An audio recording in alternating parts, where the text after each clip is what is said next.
Constitution क्या है, constitution को लाने का बेसिकली ऑब्जेक्टिव क्या था, और संविधान निर्माताओं ने हमारे लिए जो हमारा संविधान बनाया था उसके पीछे का जो ऑब्जेक्टिव था वो क्या था। हमने समझा पिछली क्लास में कि जो हमारे संविधान निर्माता थे वो हमारे कॉन्स्टिट्यूशन को बनाने के लिए कितना संघर्ष किए थे। हमारा प्रियम्बल बन गया, प्रियम्बल में जो शब्द दिए हुए थे वो क्या क्या थे वो हमने समझा, जैसे कि सोशलिस्ट, जैसे कि सेकुलर, इन शब्दों का हमने मतलब समझा। हमने अपनी पिछली क्लास में यह समझा कि जो प्रियम्बल में शब्द दिए हुए हैं उनका क्या मतलब है। प्रियम्बल में जस्टिस दिया हुआ है उसका क्या मतलब है, प्रियम्बल में सेकुलर दिया हुआ है उसका क्या मतलब है, प्रियम्बल बेसिकली उसका मतलब क्या होता है। हमने यह समझा कि जो हमारे संविधान निर्माता थे वो इतना लंबा संविधान क्यों लाने के लिए जो प्रयास कर रहे थे और क्यों लेके आए। हमने यह समझा कि हमारा जो संविधान था वो अगर हम कुछ शब्दों में समझना चाहें तो किस तरीके से समझें। हमारे संविधान को अगर समझना है और हमारे पास कम समय है तो उसको समझने के लिए सबसे अच्छा ऑप्शन क्या होगा, ये सभी हमने चीजें समझी थी। हमने अपने लास्ट क्लास में ये समझा कि हमारा जो संविधान है वो बहुत ही सैलिएंट है, बहुत ही खूबसूरत है, बहुत ही विशिष्ट है। तो उस विशिष्टता को प्रमाणित करने के लिए हमने कुछ कुछ पॉइंट लिखवाए थे जिसमें salient feature of the Indian constitution में हम ये काम कर रहे थे। तो आज हम उसी क्रम में आगे बढ़ेंगे।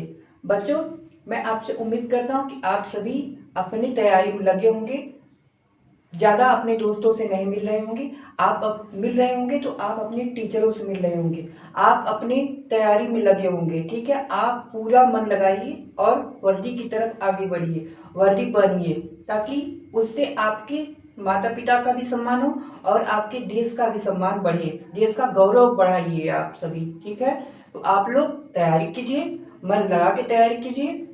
और हम जैसे टीचरों का काम है आपको गाइड करना, हम पूरा आपको गाइड करेंगे। आप लोग पूरे मन लगा के, पूरे कंटिन्यूटी के साथ, पूरे डिसिप्लिन के साथ आप तैयारी करिए। ठीक है, तो आइए अब हम शुरू करते हैं अपना टॉपिक। ठीक है, salient feature of the Indian constitution. तो अब हम एक एक करके इसको समझते हैं। हम जो है कॉन्सेप्ट को क्लियर करेंगे। अगर हमारा कॉन्सेप्ट क्लियर है तो फिर हमें कोई प्रॉब्लम नहीं आएगी। जैसे कि salient feature of the Indian constitution है, सैलिएंट फीचर,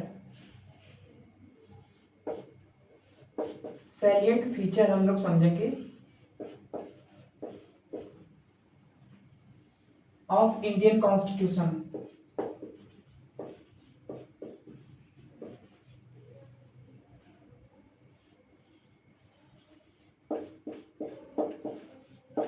आज की क्लास में हम यही समझेंगे कि हमारा जो कॉन्स्टिट्यूशन है उसमें सैलिएंट फीचर क्या क्या है। ठीक है, तो हम सबसे पहले में समझते हैं कि जो कॉन्स्टिट्यूशन है, जैसे कि हमने पिछले क्लास में समझा था कि जो कॉन्स्टिट्यूशन है वो दो टाइप के होते हैं। पहले हम पिछले क्लास का कुछ रिवीजन कर लेते हैं, पहली क्लास का जो पिछली क्लास थी उसका रिवीजन कर लेते हैं, उसके बाद हम इस प्रोसेस में आगे बढ़ते हैं। ठीक है बच्चों, तो आइए अब हम पिछले क्लास का रिवीजन करते हैं। सबसे पहले हमने पढ़ा जो पहला पॉइंट था वो था रिटन कॉन्स्टिट्यूशन। हमारा जो कॉन्स्टिट्यूशन है वो रिटन कॉन्स्टिट्यूशन है, लिखित संविधान है, रिटन कॉन्स्टिट्यूशन है। हमारे संविधान में अगर किसी की चलती है तो वो है कॉन्स्टिट्यूशन की। इसका मतलब क्या है, इसका मतलब ये है कि हमारा जो सिस्टम है उसमें स्टेट भी है, यूनियन भी है, लेकिन प्रधानता किसकी होगी। हमारे स्टेट में क्या अंबानी जी देश चलाते हैं, क्या नरेंद्र मोदी जी देश चलाते हैं, क्या हमारे योगी जी देश चलाते हैं, या पश्चिम बंगाल के मुख्यमंत्री देश चलाते हैं, अलग अलग स्टेट के क्या मुख्यमंत्री राज्य चलाते हैं। तो ऐसा कुछ नहीं है। हमारे अगर देश को चलाना है, हमारा देश चल रहा है तो वो हमारे संविधान के अकॉर्डिंग चल रहा है। हमारा जो संविधान जिस डायरेक्शन में हमको लेके जाएगा, जिस डायरेक्शन में सीधे लेके जाएगा, ईस्ट में लेके जाएगा, वेस्ट में लेके जाएगा, नॉर्थ में लेके जाएगा, साउथ में लेके जाएगा, तो उस डायरेक्शन में हमें चलना होगा। हमारा संविधान गाइड करेगा हमें, हमारे देश के पार्लियामेंट को, हमारे स्टेट की लेजिस्लेचर को हमारा संविधान गाइड करेगा, न कि कोई और गाइड करेगा। हमारा हमारा यही सिस्टम है। हमारी पार्लियामेंट खुद से डिसाइड नहीं करेगी कि हमें इस डायरेक्शन में जाना है।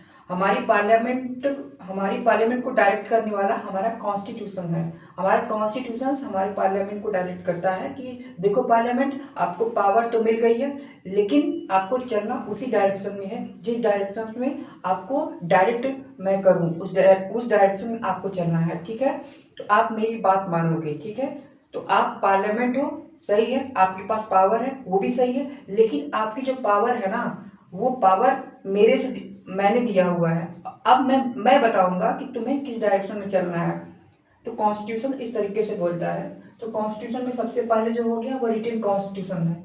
दूसरा जो है वो है सुप्रीमेसी। सुप्रीमेसी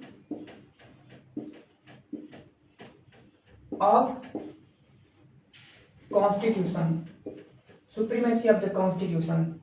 तीसरा पॉइंट है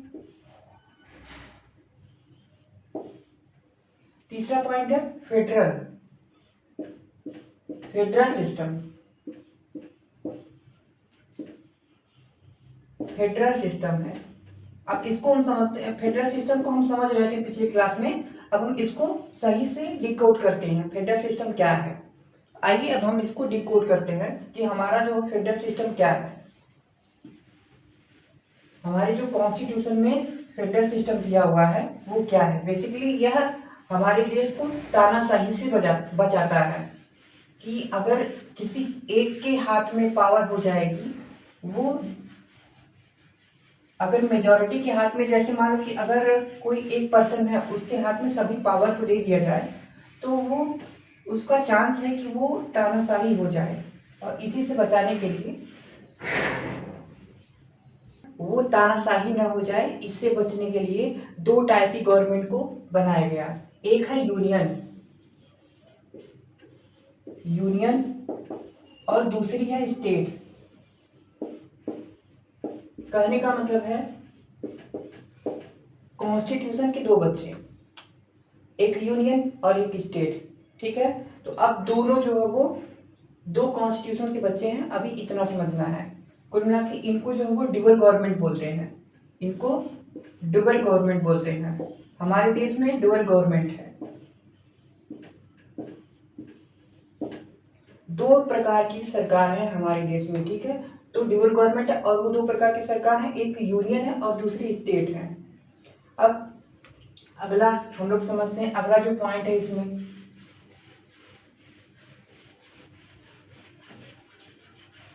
आप लोग नोट्स करते जाइएगा। ये फेडरल सिस्टम में ही पॉइंट है। जैसे फेडरल सिस्टम में ये पॉइंट है, federal system.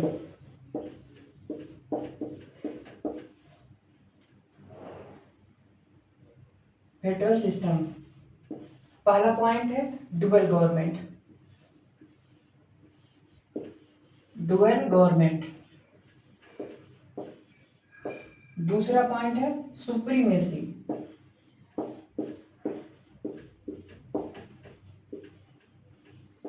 Supremacy of the constitution. हमारे देश में कॉन्स्टिट्यूशन की सुप्रीमेसी है। तीसरा पॉइंट, ये पहला पॉइंट है, यह दूसरा है, यह तीसरा है।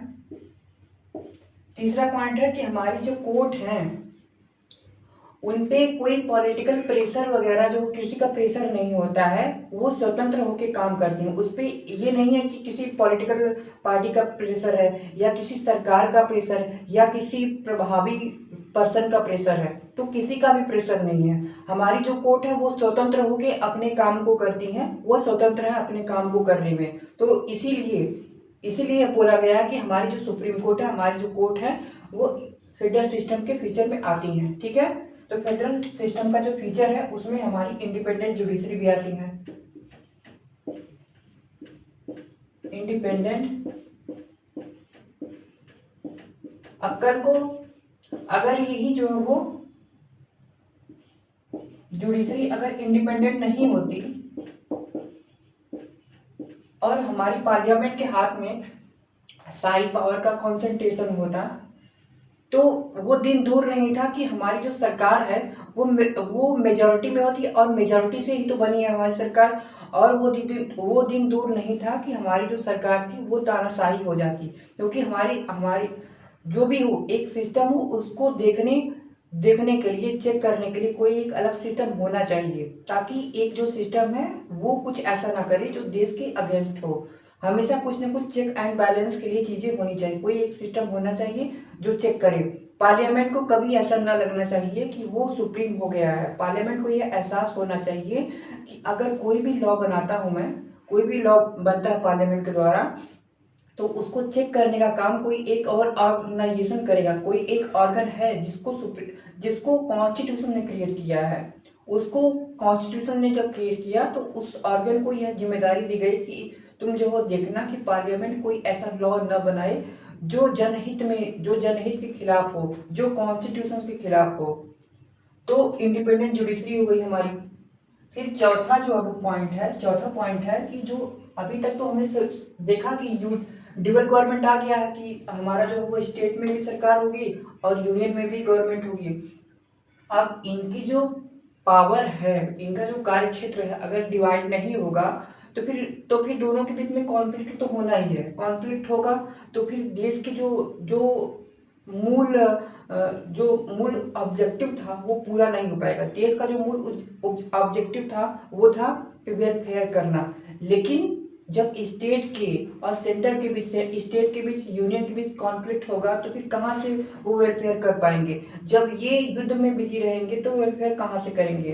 तो इसीलिए हमारे संविधान निर्माताओं ने बहुत ही होशियारी से, बहुत ही समझदारी से इनका जो कार्य क्षेत्र है, जो ड्यूअल गवर्नमेंट है, जो हमारी स्टेट है, जो हमारी यूनियन है, उसके जो कार्य क्षेत्र है उसको डिवाइड कर दिया कि तुम्हारा जो काम है ये वाला है और तुम्हारा काम ये वाला है। आगे चल के एक और काम आएगा ये वाला, ठीक है, तो उसको हम आगे समझेंगे। ठीक है, एक स्टेट का काम हो गया, एक यूनियन का काम हो गया। ठीक है, तो दोनों का काम अलग अलग है।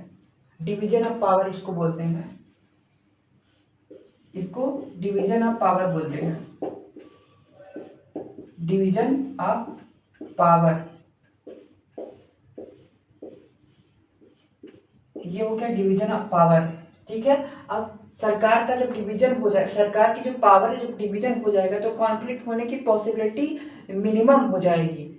जब पॉसिबिलिटी मिनिमम हो जाएगी तो कॉन्फ्लिक्ट होगा नहीं, और सभी अपने अपने क्षेत्रों में काम करेंगे जो उनका काम होगा, और इससे देश का विकास होगा। हमारे संविधान निर्माता बहुत ही होशियार और बहुत ही समझदार थे। उन्हें यह पता था कि अगर अगर हम कार्य क्षेत्र को डिसाइड नहीं करते हैं तो कॉन्फ्लिक्ट तो बहुत होगा, लेकिन जो हमारा मूल ऑब्जेक्टिव हो वो पिछड़ जाएगा। हमारे ऑब्जेक्टिव को आगे रहना चाहिए, हमारा ऑब्जेक्टिव कंप्लीट होना चाहिए। उस ऑब्जेक्टिव को कंप्लीट कराने के लिए, हमारी पूरी इंडिया को बेहतर करने के लिए ये कॉन्फ्लिक्ट नहीं होना चाहिए, और इस नहीं होने के लिए डिवीजन होना चाहिए पावर का। और वही हमारे संविधान निर्माताओं ने किया कि पावर का डिवीजन कर दिया। जब पावर का डिवीजन कर दिया, पावर का डिवीजन तो हो गया।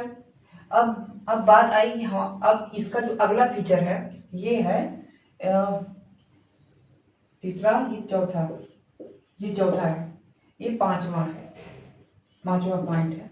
हमारा जो यूनियन है वहां पे हमारी जो पार्लियामेंट है उसमें दो हाउस हैं, एक राज्यसभा है, लोकसभा है, और दूसरी राज्यसभा है। इसको बाइकैमरलिज्म कहते हैं।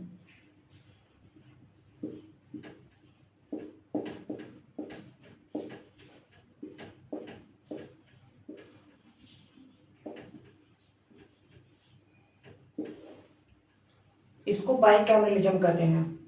अब हमारे संविधान में जो साइलेंट फीचर है, क्या केवल फेडरल ही सिस्टम है हमारे संविधान में? तो ऐसा नहीं है। हमारे सिस्टम में कुछ ऐसे भी जो सिचुएशंस हैं जहाँ पे सेंटर की पावर मोर हो जाती है, सेंटर की पावर बहुत ज़्यादा हो जाती है कंपेयर टू स्टेट। तो अब हम उसको समझते हैं कि कहाँ ऐसा पे जो जो प्रोविजन है, जो पॉइंट है कि वहाँ पे सेंटर की पावर मोर हो जाती है कंपेयर टू स्टेट। सेंटर की पावर मोर मतलब सेंटर की पावर मोर हो गई और स्टेट की पावर लेस हो गई। हमारे संविधान निर्माता जानते थे कि सिचुएशन एक जैसी नहीं रहने वाली है, तो हमें सेंटर को कहीं कहीं सुप्रीम पावर तो देना ही होगा। देश की एकता को, अखंडता को बचाना है, तो हमें सेंटर को अधिक पावर देना ही होगा। जैसे कुछ एग्जांपल्स, कुछ हम फीचर्स को देखेंगे यूनिटरी फीचर्स में। तो ये फटाफट आप लोग नोट्स कर लीजिए, इसके बाद हम समझते हैं कि हम जो वो हमारे कॉन्स्टिट्यूशंस में जो यूनिटरी फीचर है वो क्या क्या है। ठीक है, तो यूनिटरी फीचर है उसके बारे में हम समझते हैं।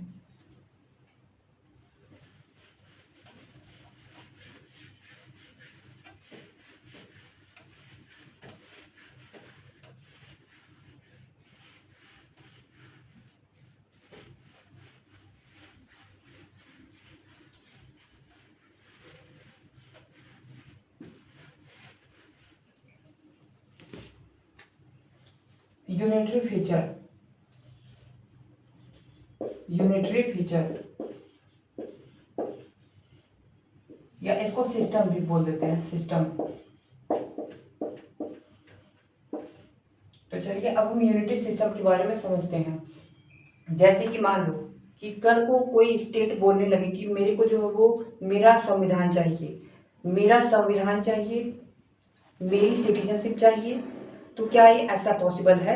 कल को मान लो कि ये यूपी है, यूपी है, आंध्र प्रदेश है, पश्चिम बंगाल है, ये सभी मिलके बोलने लगे कि मेरे को जो हो, मेरे को एक अलग जो वो पूरा का पूरा सिटीजनशिप चाहिए और मेरा जो है वो एक अलग संविधान हो। तो इसको, इससे जो वो देश की एकता अखंडता तो खतरे में तो आ ही जाएगी भैया। हाँ, कल को वो बोल रहे हैं कि मेरे को जो वो अब इंडिया से अलग होना है। तो इसलिए सेंटर को एक सुप्रीम पावर दी गई, सेंटर को ज्यादा पावर दी गई कि देखो इन सब से बचना है। ठीक है, देश की एकता को, अखंडता को, संप्रभुता को खतरा ना हो, उसके लिए सेंटर को मोर पावर दी गई कंपेयर टू स्टेट। ठीक है, तो जो पहला पॉइंट है इस सिस्टम में वो ये है कि इमरजेंसी प्रोविजन है। इमरजेंसी प्रोविजन,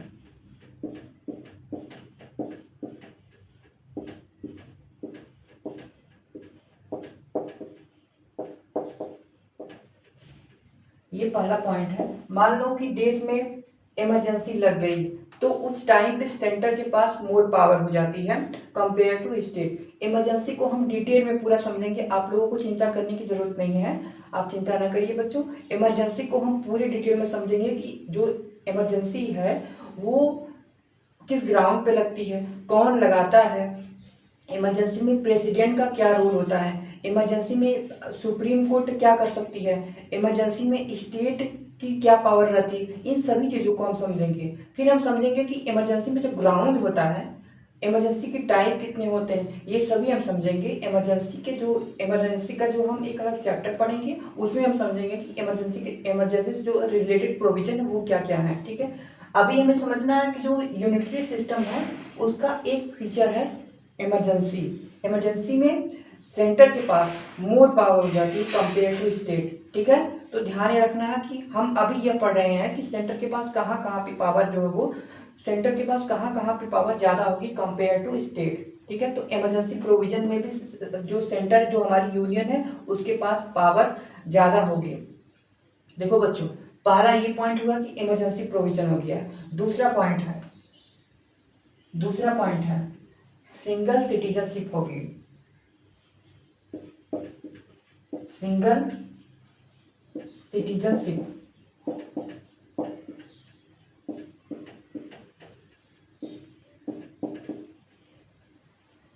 सिंगल सिटीजनशिप होगी। ऐसा नहीं होगा कि आपके साथ कि आप जो, मान लो आप यूपी में रह रहे हो, तो ऐसा नहीं होगा कि आप यूपी के भी नागरिक हो और आप भारत देश के भी नागरिक हो, ऐसा नहीं होगा। भारत में केवल भारत की नागरिकता चलेगी, भारत में आप केवल भारत के नागरिक हो, न कि भारत के प्लस यूपी के नागरिक हो। ठीक है, तो आपको जो है वो एक ही नागरिकता मिलेगी, वो है भारत की नागरिकता। तो ये भी जो है हमारा यूनिटरी सिस्टम का फीचर है। हमारे देश में एक ही संविधान चलता है, सिंगल कॉन्स्टिट्यूशन होगा, सिंगल कॉन्स्टिट्यूशन होगा।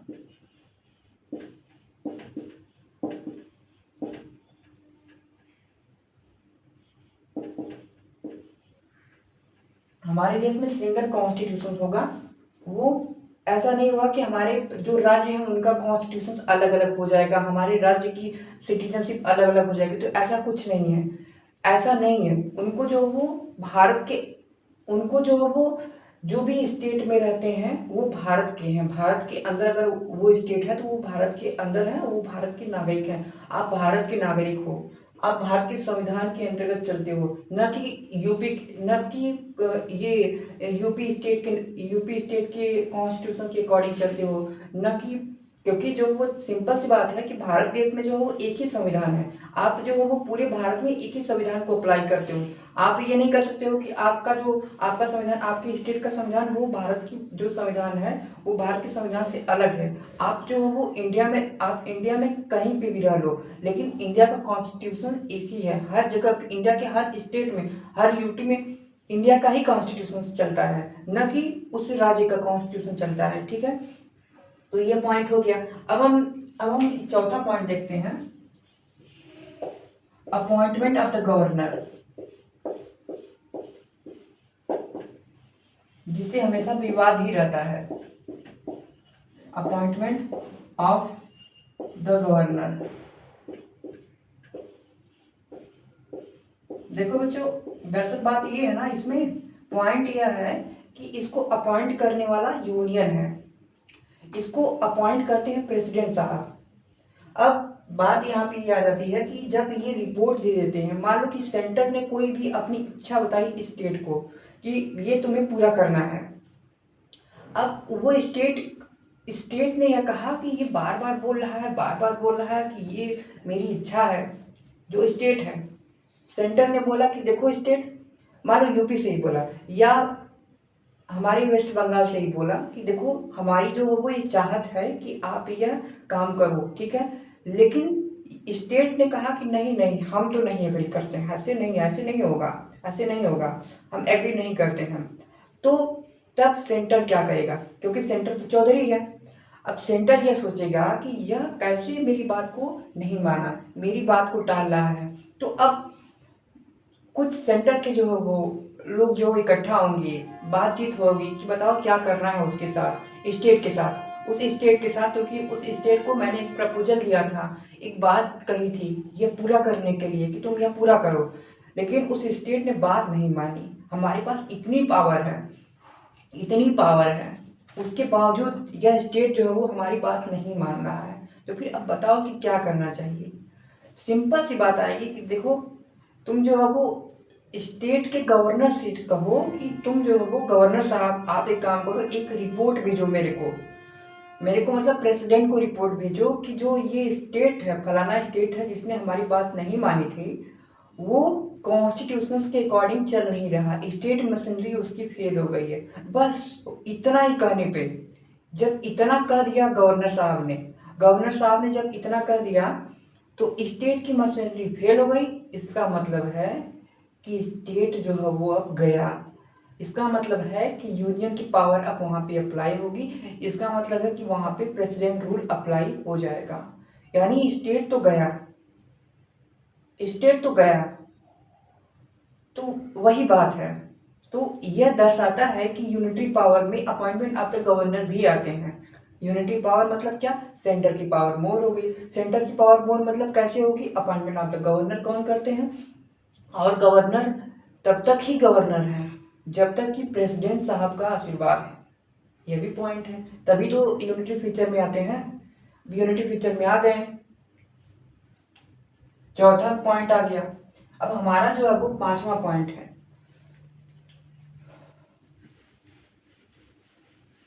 जो हमारा पांचवा पॉइंट है, हमारी all India services, all India service, ये भी यूनिटरी फीचर को दर्शाते हैं, डिनोट करते हैं।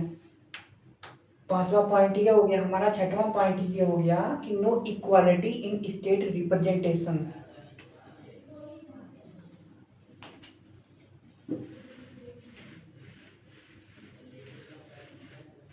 हमारा छठा पॉइंट है no equality sorry, no equality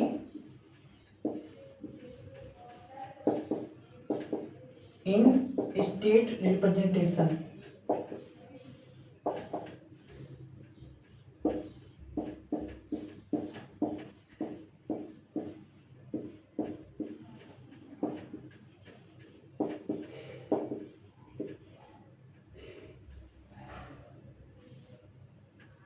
इसका मतलब यह है कि जो स्टेट की अगर जनसंख्या ज्यादा होगी तो उसकी सीट लोकसभा में ज्यादा होगी।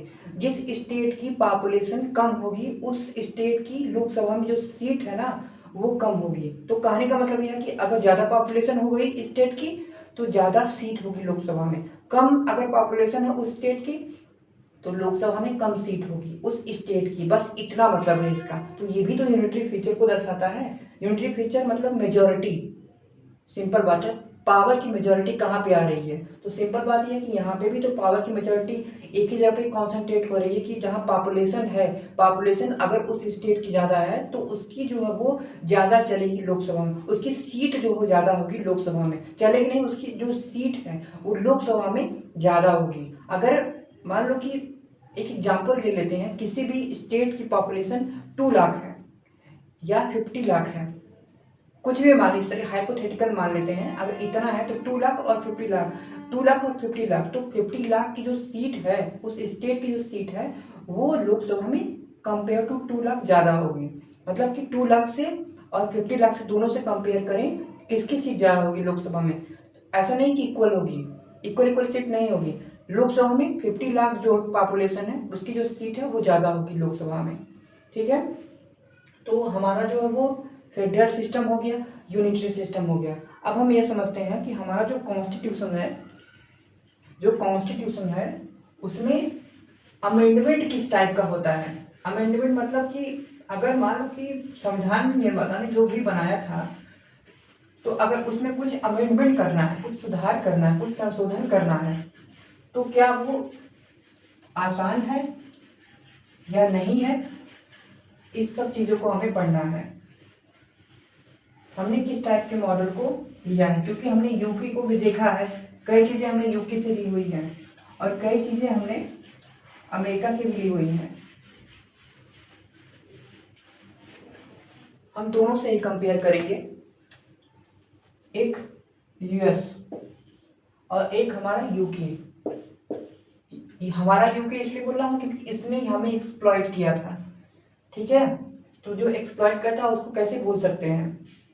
यूएस हो गया, यूएस में जो कॉन्स्टिट्यूशन है अगर उसको अमेंड करना है, यूएस में जो कॉन्स्टिट्यूशन है अगर उसको अमेंड करना है तो वहां पे जो कॉन्स्टिट्यूशन को अगर अमेंड करने भी जाओगे ना तो उसका जो प्रोसेस है वो इतना रिजिड है, रिजिड है, रिजिड है, रिजिड रिजिड है, वेरी कॉम्प्लेक्स है, वेरी वेरी वेरी कॉम्प्लेक्स है। कहने का मतलब है कि वेरी वेरी रिजिड है। ऐसा नहीं कि वहां के पार्लियामेंटेरियन उठे और कहें यार ये वाला लॉ ठीक नहीं लग रहा है, इसमें चलो अमेंडमेंट कर देते हैं, इसमें चलो अमेंडमेंट कर, अगले दिन इसमें चलो अमेंडमेंट कर देते हैं। ऐसा नहीं है, उसमें अमेंडमेंट करने के लिए नानी याद आ जाती है, पसीने छूट जाते हैं। ठीक है, तो उस टाइप का वहाँ पे प्रोसेस है, वहाँ पे प्रोसीजर है हमारे यूएस में। यूएस में हमारे इस टाइप का प्रोसेस है। ठीक है, वहाँ पे रिजिड प्रोसेस है, रिजिड प्रोसेस है। यूके में क्या है, अच्छा यूके में जो इसका उल्टा हो, इसका उल्टा है। पार्लियामेंटेरियन उठे सुबह में, चाय पानी किए, खूब बढ़िया से मस्त हो गए एकदम, खाना भी खा लिए, पूरा जो आराम से पार्लियामेंट में गए। दिमाग में आया कि यार ये जो लॉ है ना हमें इसको अमेंड करना है, तो कर दो, आसान हो गया। तो वो जो है वो फ्लेक्सिबल बहुत है।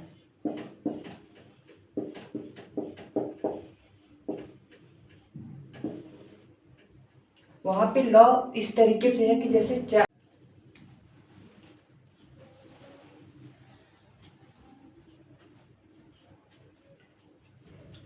यूके में फ्लेक्सिबल है।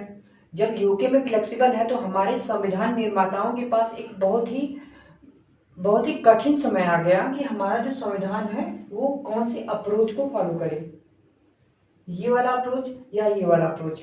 तो हमारे संविधान निर्माताओं ने सोचा कि हमारा जो मूल ऑब्जेक्टिव है वो सामाजिक कल्याण है, हमारा जो वेलफेयरिक स्टेट का प्रोविजन है, हम हमारा जो उद्देश्य है, हमारा जो ऑब्जेक्टिव है वो है वेलफेयर करना, लोगों का वेलफेयर हो। उसके लिए यह जरूरी है कि जो कॉन्स्टिट्यूशन है उसका अगर अमेंडमेंट हो तो वो फ्लेक्सिबल भी हो प्लस रिजिड भी हो। ऐसा ना हो कि हम इतने रिजिड हो जाएं कि अगर संविधान में संशोधन करने की कोई भी गुंजाइश हो, कोई भी पॉसिबिलिटी हो तो उसको कर ना पाए। रिजिड होना ठीक है लेकिन फ्लेक्सिबल भी होना जरूरी है। तो हमारे संविधान निर्माताओं ने यह सोचा समझा, फिर हमारे संविधान निर्माताओं ने यह अप्लाई कर दिया कि हमारा जो संविधान होगा वो इन दोनों का कॉम्बिनेशन होगा, इन दोनों को लेके चलेगा, इन दोनों का मिक्स होगा। जरूरत के हिसाब से हम दोनों को यूज करेंगे, जरूरत के हिसाब से हम फ्लेक्सिबल हो जाएंगे, जरूरत के हिसाब से हम रिजिड हो जाएंगे। तो दोनों का मिक्स है। हमारा जो संविधान है अगर उसमें अमेंडमेंट करना है, अगर हमारे संविधान में अमेंडमेंट करना है, संशोधन करना है, तो कहीं पे अगर कुछ जगहों पे संशोधन करना है तो बहुत ही टफ प्रोसेस है, कुछ जगहों पे अगर संशोधन करना है तो बहुत ही इजी प्रोसेस, बहुत ही आसान तरीका है। तो हमारे संविधान निर्माताओं ने बहुत ही होशियारी से इन दोनों मेथड का यूज किया था। ठीक है, तो अब हमारा ये पूरा हो गया। अब हम अगले फीचर पे चलते हैं।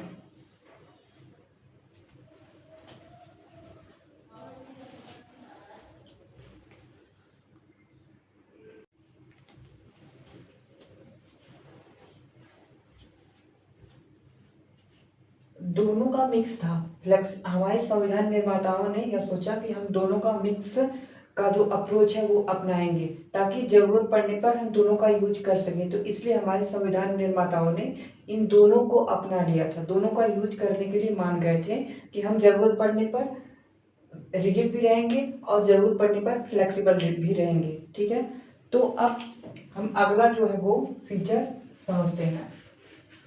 अगला फीचर था,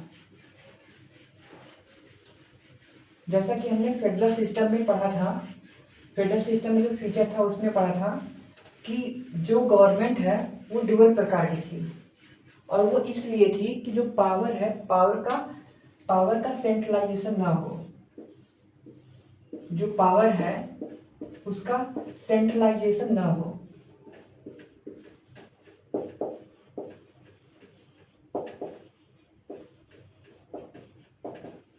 इससे होगा क्या, इससे चांस होता है कि जो देश में अराजकता फैल सकती है, तानाशाही सरकार हो सकती है।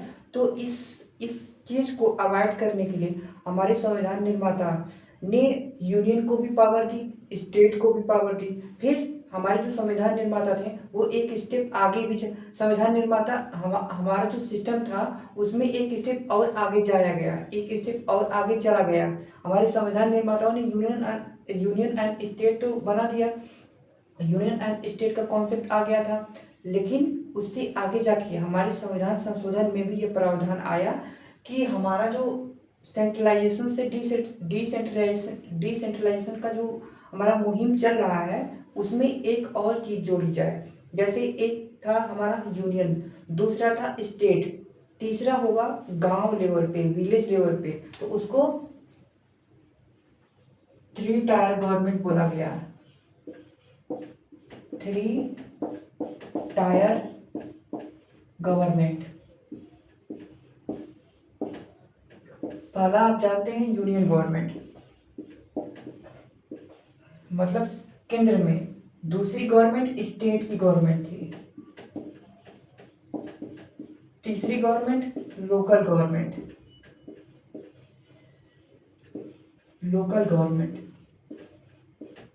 सत्ता का डिसेंट्रलाइजेशन हो गया, सत्ता किसी एक के हाथ में नहीं रहनी चाहिए, इसलिए सत्ता को डिसेंट्रलाइज किया गया था। गांधी जी का भी यह सपना था कि सत्ता, गांव के जो लोग हैं वो गांव की प्रॉब्लम को अच्छे से समझते हैं, उनको उनके लिए कुछ अधिकार रहने चाहिए, कुछ अधिकार देने चाहिए। तो उसी अधिकार को दिया गया, उसी अधिकार को संविधान संशोधन द्वारा दिया गया था। ठीक है, तो अब हम आगे बढ़ते हैं और अब हम अपने शेड्यूल पे आते हैं कि अब हमें जो शेड्यूल पढ़ना है उसके बारे में हम स्टडी करते हैं। हमने अपना feature of the constitution, salient feature of the constitution को समझ लिया है। अब अगला जो नेक्स्ट स्टेप है हमारा जो स्टेप है वो है शेड्यूल के बारे में समझना कि शेड्यूल में क्या क्या चीजें हैं। मान लीजिए कल को प्रश्न आए कि बताओ इंडिया में, क्वेश्चन आए इंडिया में कितने स्टेट हैं, कितने स्टेट हैं, कितने स्टेट और कितने यूटी हैं। इंडिया में बताओ कितने स्टेट और कितने यूटी हैं। आप पूरे संविधान को पलटोगे, देखोगे इधर उधर करके कि कहाँ है, कहाँ लिखा हुआ है, तो सीधा सा इसका आंसर ये रहेगा कि शेड्यूल में लिखा हुआ है कि हमारा जो इंडिया है, हमारे इंडिया में कितनी स्टेट होंगी, हमारे इंडिया में कितनी यूटी होंगी, उनकी बाउंड्री क्या क्या होंगी। तो हमारी बाउंड्री, हमारी स्टेट की बाउंड्री, हमारी यूटी की बाउंड्री जहाँ पे लिखी हुई है उसका नाम है शेड्यूल 1। जहाँ पे इनका मेंशन किया हुआ है, जहाँ पे इनको रखा हुआ है उसका नाम है schedule 1।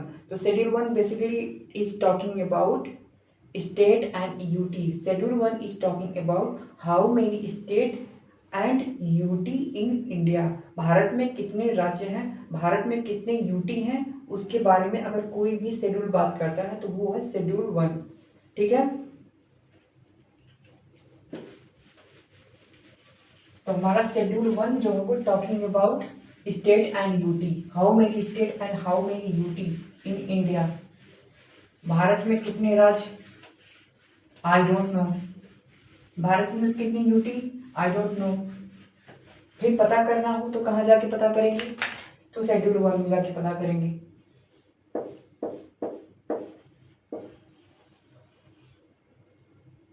Sorry,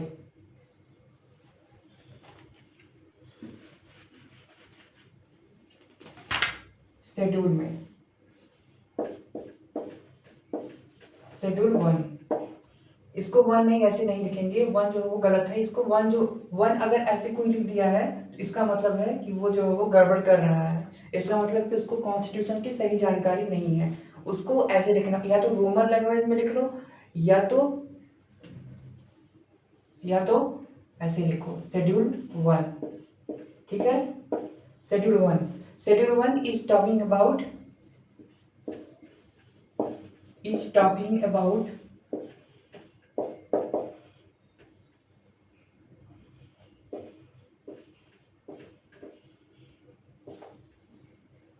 how many state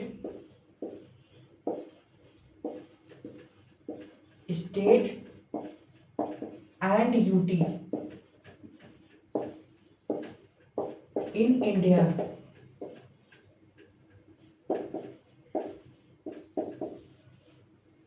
ठीक है बच्चों, शेड्यूल 1 में आपको समझ में आ गया होगा कि जो शेड्यूल 1 है वो क्या करता है, वो क्या बताता है हमें। अब हम आइए शेड्यूल 2 पे चलते हैं। शेड्यूल 2 क्या करता है, तो शेड्यूल 2 का मतलब होता है बेसिकली, जो शेड्यूल 2 है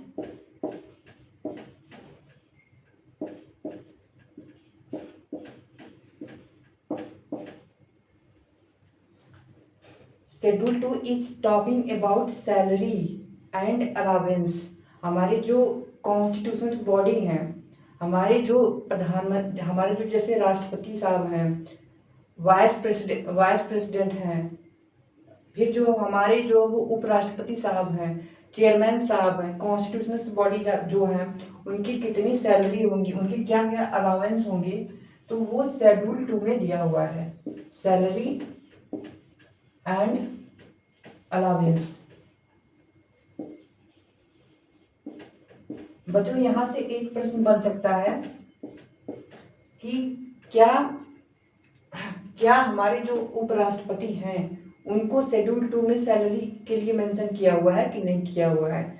शेड्यूल 2 में क्या उपराष्ट्रपति की सैलरी लिखी हुई है, तो शेड्यूल 2 में जो उपराष्ट्रपति की सैलरी नहीं लिखी हुई है। शेड्यूल 2 में जब जैसे उपराष्ट्रपति कोई भी व्यक्ति है, कोई भी पर्सन है, वो तो बहुत हाई अथॉरिटी पे बैठे हुए हैं, लेकिन उनको उपराष्ट्रपति के तौर पे सैलरी नहीं मिलती है, उनको एज ए चेयरमैन सैलरी मिलती है। शेड्यूल 2 में लिखा हुआ है चेयरमैन की सैलरी, ठीक है। तो अब ये चीज़ें ध्यान में रखनी है आपको कि आपको यह चीज़ें बहुत ही स्पष्ट रखनी है कि वाइस प्रेसिडेंट को as a vice president salary नहीं मिलती है, वाइस प्रेसिडेंट को एज ए चेयरमैन सैलरी मिलती है, और वो शेड्यूल 2 में लिखा हुआ है। शेड्यूल 2 में सैलरी के बारे में दिया हुआ है। अब मान लो कॉन्स्टिट्यूशंस में हमने बनाया कि ये स्टेट होगा, ये यूटी होगा, ठीक है साहब, हमने बना दिया। फिर बनाया हमने कि कॉन्स्टिट्यूशंस में जो ऑर्गेनाइजेशन होंगी, जो मशीनरी होंगी, उनका कुछ ना कुछ तो सैलरी होंगी। जो स्टेट है उसमें कुछ ना कुछ लगाया गया होगा, किसी काम के लिए लगाया गया होगा। अब जब काम करेंगे तो फिर सैलरी भी तो होगी, कुछ सैलरी भी देना होगा, तो सैलरी यहाँ पे आ गई, शेड्यूल 2 में आ गई।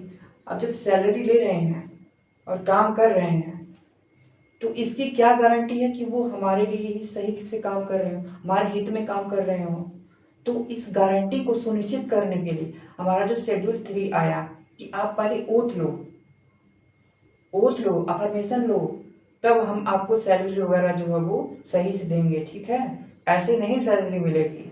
तो हमारा शेड्यूल 3 जो है वो ओथ की बात करता है, हमारा शेड्यूल 3 अफर्मेशन की बात करता है।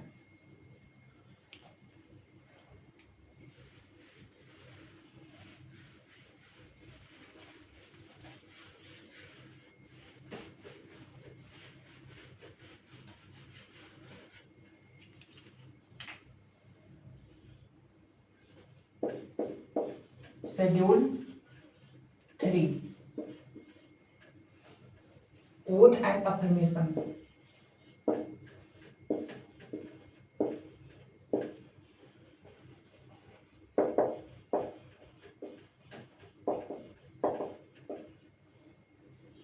शेड्यूल 4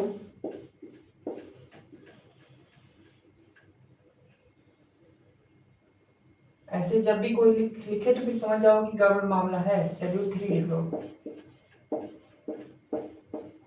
शेड्यूल 4 यहाँ पे।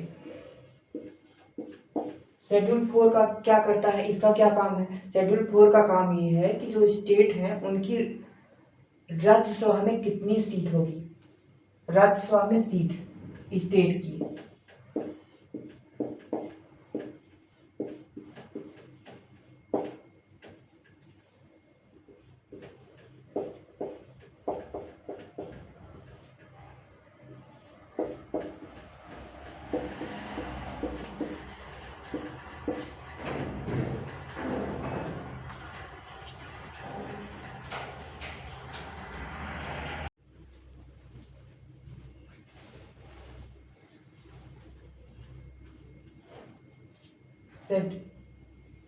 शेड्यूल 4 में राज्यसभा में कितनी सीट है स्टेट की, उसके बारे में बताया हुआ है। शेड्यूल 5 में शेड्यूल एरिया के बारे में बताया हुआ है कि उसकी एडमिनिस्ट्रेशन किस तरीके से चलेंगे, कौन चलाएगा। शेड्यूल 5 शेड्यूल 5 है शेड्यूल एरिया के लिए।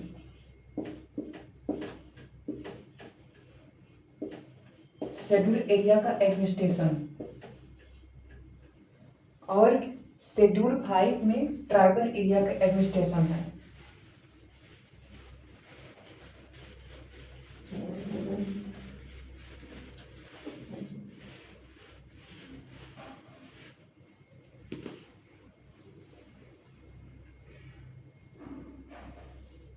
शेड्यूल 6 ट्राइबल एरिया का एडमिनिस्ट्रेशन है।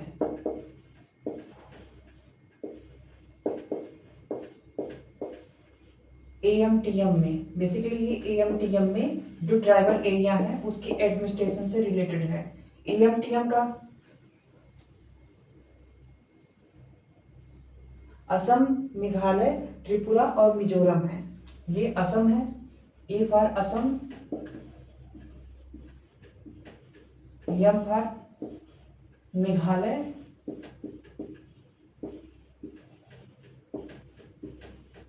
टी फॉर त्रिपुरा,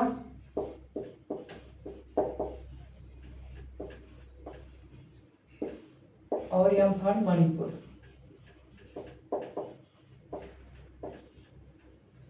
यहाँ पे जो ट्राइबल एरिया है उनका एडमिनिस्ट्रेशन, उनका प्रशासन किस तरीके से होगा, यहाँ की किस तरीके से रूल होगा, वो शेड्यूल 6 में दिया हुआ है। शेड्यूल 7 में डिवीजन ऑफ पावर दिया हुआ है। शेड्यूल 7 में डिवीजन ऑफ पावर दिया हुआ है कि सेंटर और स्टेट के बीच जो डिवीजन ऑफ पावर होगा वो कहाँ कहाँ पे होगा। उनके पास वहाँ पे जो स्टेट लिस्ट होती है, यूनियन लिस्ट होती है और एक कंकरेंट लिस्ट होती है। तो स्टेट लिस्ट में स्टेट को पावर है कि वो लॉ बनाएगा, और यूनियन लिस्ट में यूनियन को पावर है कि वो लॉ बनाएगा। कंकरेंट लिस्ट में दोनों को पावर है, स्टेट को भी पावर है और यूनियन को भी पावर है कि कंकरेंट लिस्ट में दोनों लॉ बना सकती हैं। शेड्यूल 8 जो है वो लैंग्वेज की बात करता है। शेड्यूल 9 जो बात करता है वो लॉ जो जुडिशल रिव्यू से बचा सके। वो लॉ हमारे पार्लियामेंट्री, हमारे जो संसद है वो कुछ ऐसे लॉ बनाते हैं जो एफआर से कॉन्फ्लिक्ट करते हैं, तो उनको जुडिशल रिव्यू से बचाने के लिए शेड्यूल 9 में रख दिया जाता है। और इसमें लिख दिया गया है कि जो शेड्यूल 9 है उसको जुडिशल रिव्यू से एग्जम्प्ट है, छूट है, उस पर जुडिशल रिव्यू नहीं हो सकता है हमारे शेड्यूल 9 में। तो अब फिर हम 10th में चलते हैं, जो शेड्यूल 10th है। अब देखो दरअसल बात यह है कि शेड्यूल 8 के बाद जो भी शेड्यूल आए थे वो सब अमेंडमेंट के द्वारा ही आए थे।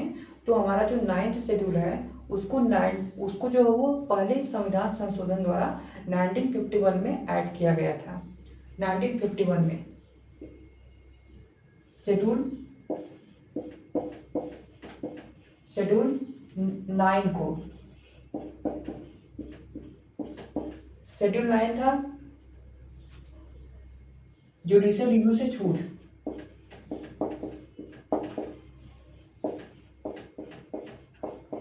ऐसे लॉ बना दिए पार्लियामेंटेरियन ने जो एफआर से कॉन्फ्लिक्ट कर रहा है, एफआर की आंखों में डायरेक्टली देख रहा है, और पार्लियामेंटेरियन यह भी चाह रहे हैं कि वो खत्म ना हो, वो सुप्रीम कोर्ट के द्वारा स्क्रैप ना किया जाए। इसलिए उस लॉ को शेड्यूल 9 में रख दिया गया।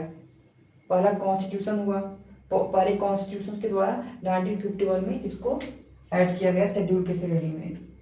पहले कॉन्स्टिट्यूशन में फर्स्ट कॉन्स्टिट्यूशन अमेंडमेंट एक्ट 1951 में ऐड किया गया था। अब 10th शेड्यूल आया। 10th शेड्यूल को क्यों ऐड किया गया?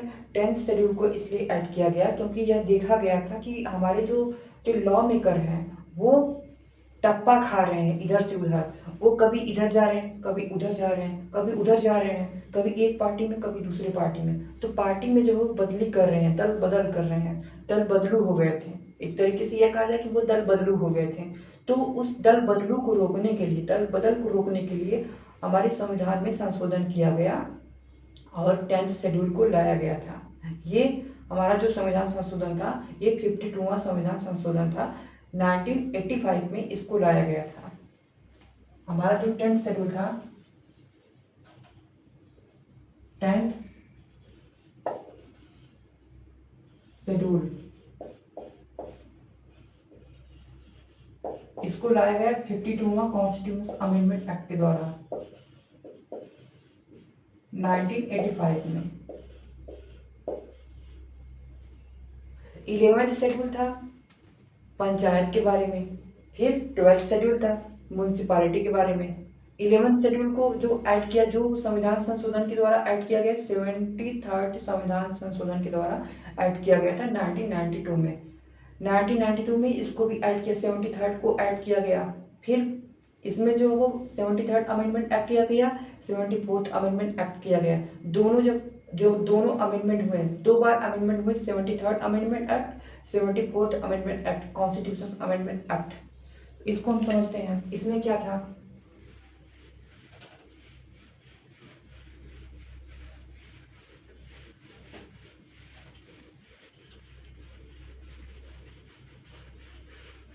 इसमें बच्चों कुछ बस डिटेल थोड़ा सा डाल लेंगे, बस हो गया है हमारा कंप्लीट। 11th जो है वो 11th शेड्यूल, सॉरी जो 11th शेड्यूल था,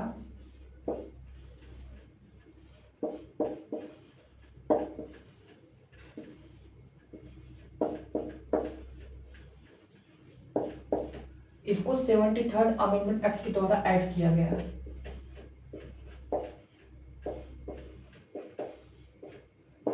1992 में, और यह पंचायत से रिलेटेड था। पंचायत को ऐड किया गया, पंचायत सिस्टम को 73rd अमेंडमेंट एक्ट के द्वारा ऐड किया गया। 12th शेड्यूल को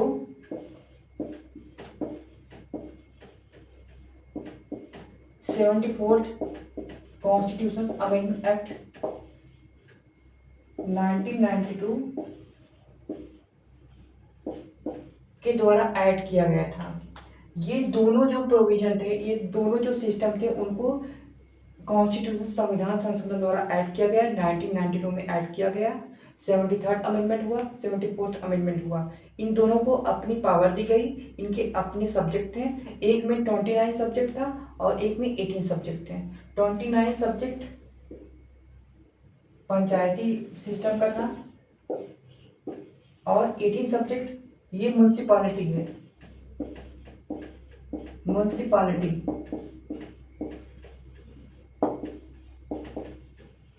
इसको 18 सब्जेक्ट दिया गया था। 18 एरिया जहां पे ये काम करेंगे, और यहाँ पे 29 सब्जेक्ट था जहां पे पंचायत काम करेगी। पंचायत को काम करने के लिए हमारे संविधान में जो प्रोविजन किया गया, हमारे संविधान में जो अधिकार दिया गया 73rd अमेंडमेंट एक्ट के द्वारा 29 सब्जेक्ट दिए गए ताकि पंचायत काम कर सके। 29 सब्जेक्ट में पंचायत काम कर सके। हमारी म्युनिसिपैलिटी को भी कुछ अधिकार दिए गए। म्युनिसिपैलिटी को जो अधिकार दिए गए वो 18 अधिकार थे, 18 सब्जेक्ट थे। 18 सब्जेक्ट में म्युनिसिपैलिटी को काम करना था। तो बच्चों आज यहीं पे समाप्त करते हैं। हम अगली क्लास में मिलेंगे तो हम समझेंगे कि सरकार को तो इतनी पावर मिल गई है, डिवीजन ऑफ पावर हो गया है, हमारा संविधान बन गया है। अब हम यह देखेंगे कि हमारा जो राइट है और हमारे राइट को किस तरीके से, अगर मान लो कि सरकार कल को मान ही ले कि हमें अपने जो लोग हैं, हमारे जो सिटीजन हैं, उनके राइट को वायलेट करना है, तो उस केस में क्या हमारे संविधान में कोई प्रोविजन है कि नहीं है, उसके बारे में हम स्टडी करेंगे। अगर मान लो कि संविधान जो हमारे पार्लियामेंटेरियन है वो वायलेट कर भी रहे हैं हमारे राइट को, तो हमारे पास क्या राइट है, हमारी सुप्रीम कोर्ट कुछ करेगी कि नहीं करेगी, वो इन सभी को हम डिटेल में समझेंगे अगली क्लास में। ठीक है।